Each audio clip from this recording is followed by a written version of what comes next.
Bonjour. Est-ce que vous me voyez? Est-ce que vous m'entendez?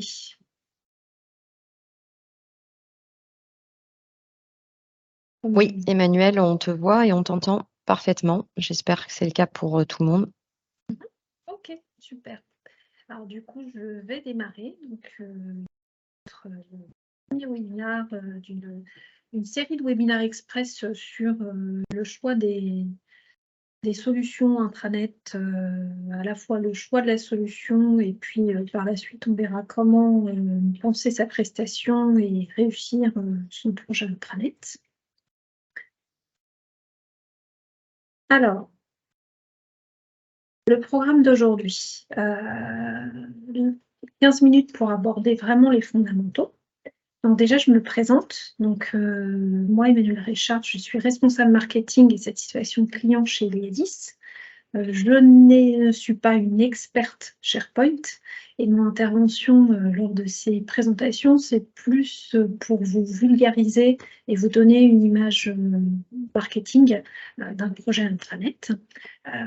Par contre, effectivement, Eliadis, nous sommes des spécialistes, de l'accompagnement SharePoint, entre autres. La société exerce depuis 20 ans, exclusivement dans le domaine du collaboratif, avec 4 volets: un volet infrastructure, sécurité, adoption, mais aussi intranet, GED, Power Platform, tous ces outils, de M365 qui vont faciliter, le déploiement d'un intranet. Donc en 15 minutes, on va aborder les fondamentaux. Pourquoi un intranet en 2023? Quelles sont les étapes de réflexion pour réussir votre projet?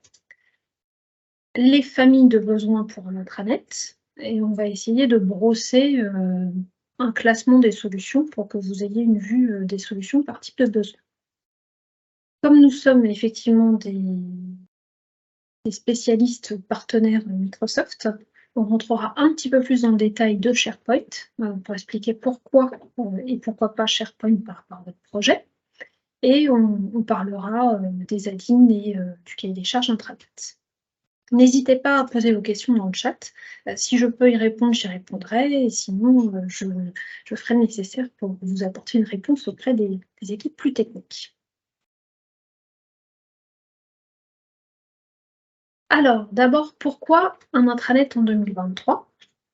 Donc c'est vrai que l'intranet, c'est un sujet, qui peut paraître un peu, vieux comme le monde, et pour autant, c'est toujours un sujet d'actualité, mais derrière intranet, on met peut-être d'autres objectifs, qui sont plus autour de la plateforme, intranet collaborative. À savoir qu'effectivement, les avantages d'un intranet, c'est l'avantage historique qui est plutôt la communication centralisée, la plateforme de ressources avec la possibilité de pousser les informations aux collaborateurs, mais aussi le partage d'informations, la sécurisation des accès, parce qu'un intranet, c'est interne, et c'est vrai que l'intranet aujourd'hui a un rôle particulier avec, le développement du travail à distance. Ça peut être une solution pour fournir une plateforme, adaptée, au travail à distance. Enfin, avec tous les outils qu'on peut imaginer autour de la plateforme collaborative et la possibilité d'installer aussi des flux, on peut améliorer la rentabilité et la productivité, à travers la bonne mise à disposition des informations, mais aussi, une certaine automatisation.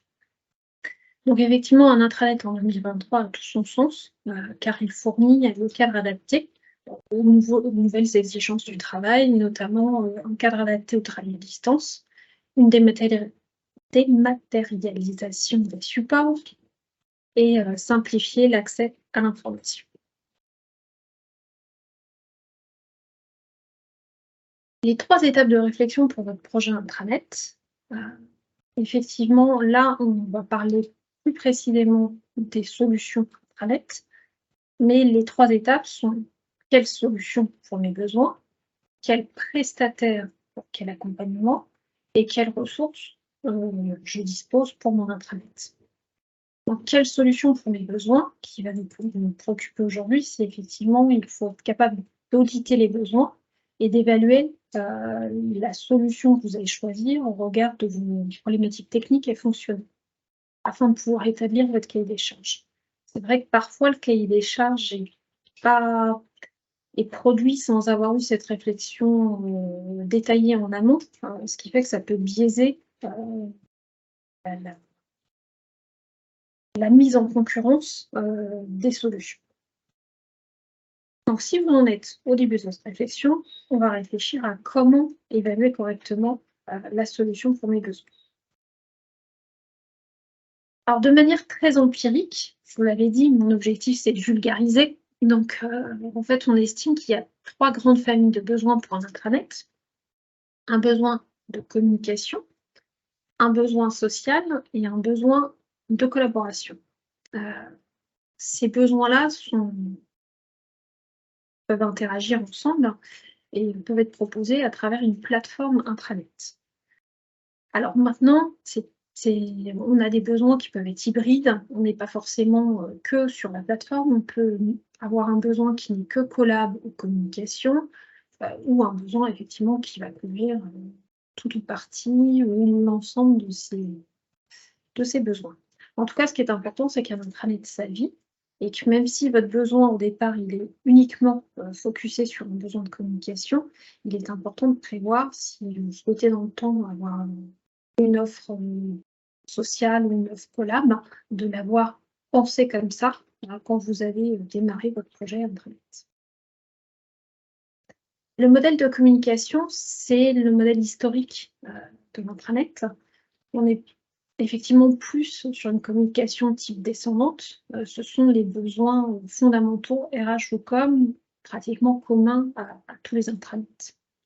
Donc, pour vous simplifier la lecture et vous aider dans l'établissement de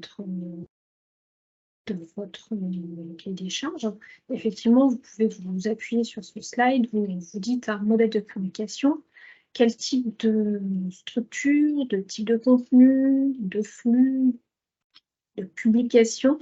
Je ne vais pas vous lire tout le slide, mais effectivement, vous allez pouvoir retrouver tous les éléments qui sont spécifiques au modèle de communication pour pouvoir établir la réalité de votre besoin.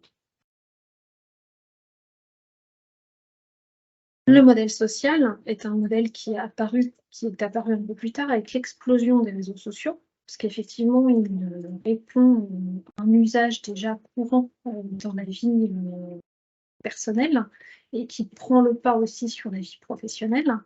Le réseau social, c'est un espace plus informel et qui ne va pas être une communication descendante, mais c'est vraiment une communication et un lieu d'échange entre différents collaborateurs.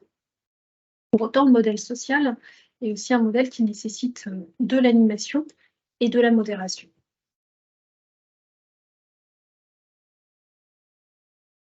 Le modèle collaboration a été rendu possible par l'évolution des technologies. Il correspond plus à un besoin de travailler ensemble, il correspond plus à un besoin de métier, de disposer de l'information, savoir où elle se trouve, et de pouvoir interagir sur cette information.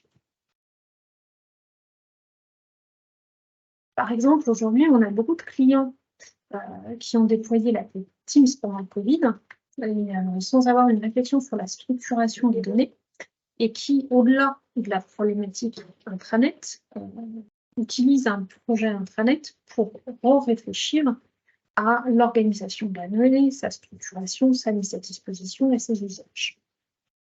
Et effectivement, la collaboration, c'est un aspect important de l'intranet, car c'est aussi un aspect qui va avoir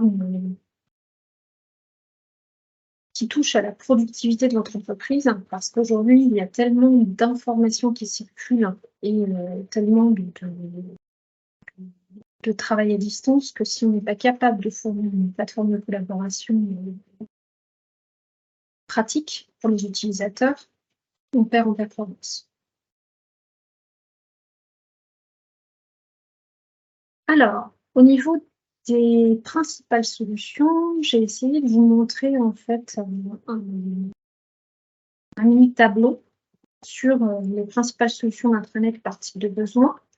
Donc, on a parlé de la plateforme, En fait, au centre de la plateforme, on va trouver des solutions comme Microsoft 365 et Google Workspace, qui sont vraiment les majors éditeurs. Aujourd'hui, ce sont les solutions sur lesquelles on va s'appuyer pour créer une plateforme complète de collaboration. Autour de ça, il y a plusieurs types de solutions. Il y a des solutions qui ne vont couvrir qu'un des aspects de l'intranet, par exemple les solutions GameSpot ou TopSpirit, qui sont plutôt axées sur le social et qui vont potentiellement proposer aussi des briques de communication.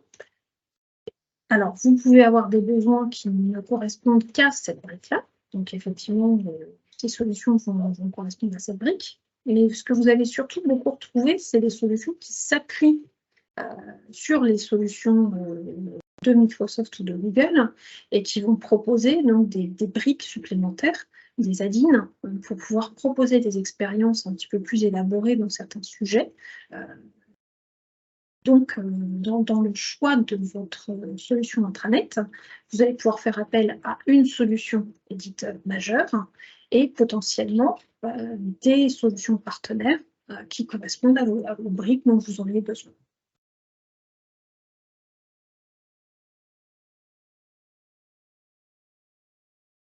Donc effectivement, Microsoft 365, c'est la solution la plus populaire en termes de volume. De toute façon, c'est celle qui est la plus répandue.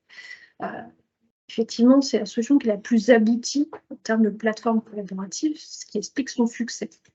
En plus, c'est l'une des solutions les plus anciennes, donc SharePoint est quand même aujourd'hui très représenté. Mais c'est vrai que même si on parle de SharePoint, quand on parle de plateforme collaborative, en fait, c'est la puissance de SharePoint associée à l'ensemble des outils de Microsoft qui vont faire une collaboration enrichie. Donc, à savoir, effectivement, Teams, OneDrive, SharePoint, Outlook, Yammer au niveau social, qui est quand même très reconnu aussi, et enfin, toutes les solutions de la famille Power Platform qui vont permettre d'aller encore plus loin dans l'automatisation des flux et donc dans la performance de votre intranet. Donc la bonne solution pour vous, elle va dépendre de 3 facteurs. La nature de votre besoin, communication, collaboration sociale, les équipes projets concernées, RH, com, DSI, métier, quelles sont les habitudes aussi de ces équipes, et le parc existant et vos décisions techniques. Si vous avez effectivement des contraintes techniques budgétaires, ça va influencer le choix de votre décision. Et du coup, effectivement, pourquoi pas SharePoint? Il y a quelques bonnes raisons de challenger la solution SharePoint. Si par exemple vous êtes client Microsoft et que ça fait partie de votre abonnement, c'est vrai que d'un point de vue rationalisation des coûts et usages, il faut vraiment examiner la solution pour vous. Donc, vous avez plusieurs cas de figure, vous êtes en création, en refonte ou en migration. Mais en tout cas, c'est vrai que c'est intéressant de voir si SharePoint peut répondre à votre besoin, si vous êtes client Microsoft. Enfin, si votre projet est orienté vers une plateforme collaborative, du coup, ça renforce le fait que SharePoint peut vous correspondre. Après, si vous souhaitez travailler aussi des parcours distincts par pays, par métier, et que du coup, votre tenant est Microsoft, vous allez pouvoir aller assez loin dans la personnalisation. Ça permet aussi la sécurisation de vos données. Et aussi, l'un des avantages de SharePoint par rapport à un projet complètement personnalisé, c'est que vous allez partir d'une solution éprouvée qui va nécessiter du paramétrage, mais vous n'allez pas être dans un développement logiciel où vous allez avoir du recettage, vérifier que la brique fonctionne ou ne fonctionne pas. Là, les briques Microsoft, elles sont clairement éprouvées. Par contre, en revanche, c'est vrai que si vous avez un projet intranet vous n'êtes pas client Microsoft et vous ne souhaitez pas le devenir, du coup, forcément, SharePoint, vous pouvez l'étudier, mais ça n'a pas forcément son sens.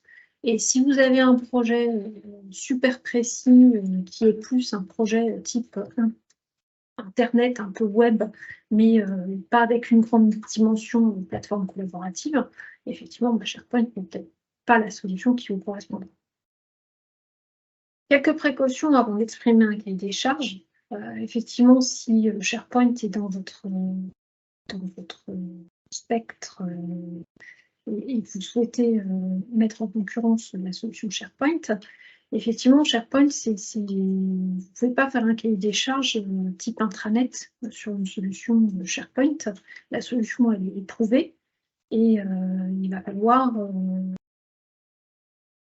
essayer de comprendre comment vous pouvez utiliser au mieux les fonctionnalités de SharePoint par rapport à votre projet. En revanche, si au niveau graphique, par exemple, les solutions SharePoint ne vous suffisent pas, il ne faudra pas hésiter à consulter les options d'admin qui pourraient répondre à votre besoin. Donc le budget de la plateforme collaborative, ça va être le coût de la solution plus l'intégration et effectivement le délai et le temps de projet qui peut sembler long d'intégration, mais qui sera toujours moins long que faire un développement sur mesure. Et ce qui est important dans SharePoint, c'est que de toute façon, il y a un budget de lancement, mais ce qui est important dans un intranet, c'est la vie de l'intranet. Et il ne faut pas avoir mis tout son budget uniquement dans la conception de l'intranet. Alors là, je vais peut-être accélérer un petit peu si je veux tenir mon timing, mais de toute façon, vous aurez les slides. Là, vous avez les avantages et les limites de la solution. C'est vrai que SharePoint, on en a pas mal parlé. L'avantage, c'est que c'est une plateforme personnalisable, qui est éprouvée, qui est leader du marché. Que si vous êtes chez Microsoft, du coup, ça vous permet de faire des économies d'échelle. L'inconvénient qui est souvent soulevé sur SharePoint, c'est ses limites au niveau graphique. Mais par contre, des fois, ce sont des fausses limites, parce que c'est des limites... si vous vous rappelez de SharePoint il y a 20 ans, effectivement, c'était pas très joli. Enfin, peut-être pas 20 ans, parce que ça n'existait pas il y a 20 ans, mais il y a 10 ans, effectivement, si vous prenez les vieux intranets, vous dites « Ah, SharePoint, c'est pas Jojo ». SharePoint, ça évolue tout le temps, donc il ne faut pas hésiter à replonger et rechallenger la solution. Je vous ai mis le lien Lookbook qui va vous permettre d'avoir accès à un certain nombre de présentations proposées par Microsoft qui vont vous inspirer et qui vont pouvoir vous aider, vous confirmer dans votre décision. Et sinon, on sera ravis effectivement de vous accompagner aussi dans votre réflexion. Bonne transition. Donc, pourquoi Iliadis ? Pour vous réexprimer la valeur d'Iliadis, donc la société existe depuis 20 ans et est vraiment spécialiste de la collab, avec 4 volets de compétences, infra, sécu, adoption, intranet GED, ce qui nous permet effectivement de vous accompagner sur des projets d'intranet, mais avec une vision sécu aussi, entre autres, et aussi une grande expérience de l'infrastructure. On peut vous aider sur des créations, mais aussi sur des migrations. Et un certain nombre de clients, je vous les cités, nous ont confié leur projet intranet ou GED. On a pu faire des projets sur des grosses sociétés, comme sur des PME, donc n'hésitez pas à nous contacter. Est-ce que vous avez des questions? Est-ce que j'ai des questions dans le chat? Oui, il y a eu une question. Pardon. La première question, c'était est-ce qu'une solution de type CMS, donc WordPress ou Drupal, utilisée pour des sites internet, peuvent aussi être des solutions envisageables pour des sites intranet? Est-ce que je prends la réponse du coup, Emmanuel, ou est-ce que tu veux répondre? Tu prennes la réponse. Alors bonjour à tous, je suis Sylvie Bertrand, je suis directrice associée au sein d'Iliadis. Donc pour répondre à cette question-là, on pourrait dire oui, à partir du moment où vous ne souhaitez pas gérer d'authentification sur votre site intranet. Alors il semblerait que j'ai des problèmes de connexion. Est-ce que vous m'avez entendu? Je pense qu'en théorie,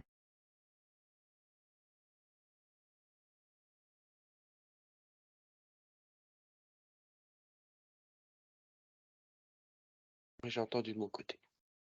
Alors j'ai été coupée, semble-t-il, désolée, j'ai eu un problème de connexion. Sylvie, on t'a entendu, je pense. Ok, parfait. Donc effectivement, à partir du moment où vous voulez profiler vos accès à votre intranet, offrir à vos utilisateurs des informations, on va dire, profilées par rapport à leurs prérogatives, à leur identité. Les CMS ne vous offriront pas les services qu'on attend généralement d'un intranet. Également en termes de sécurité, par rapport à la préservation des informations de l'entreprise, la plupart des CMS ont des limites assez basses pour permettre de gérer de façon fine les accès, les modalités d'accès, les identités et la nature des données qui peuvent transiter dans un intranet. Donc voilà, si votre intranet est amené à contenir ce type de données, nous recommandons fortement de vous orienter vers une plateforme faite pour ça.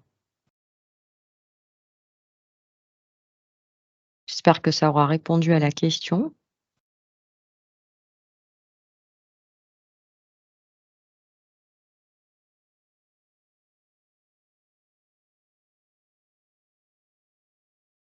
Est-ce que ça a répondu à votre question chat? Alors,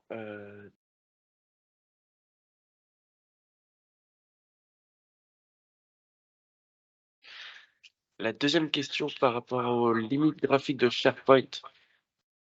Cela nécessite des add-ins ou des développements supplémentaires, ça rajoute des coûts. Et de gérer des prestats supplémentaires pour gérer des montées de versions de SP pour garantir une compatibilité. Y a-t-il d'autres façons de faire? C'est une question posée par la même personne.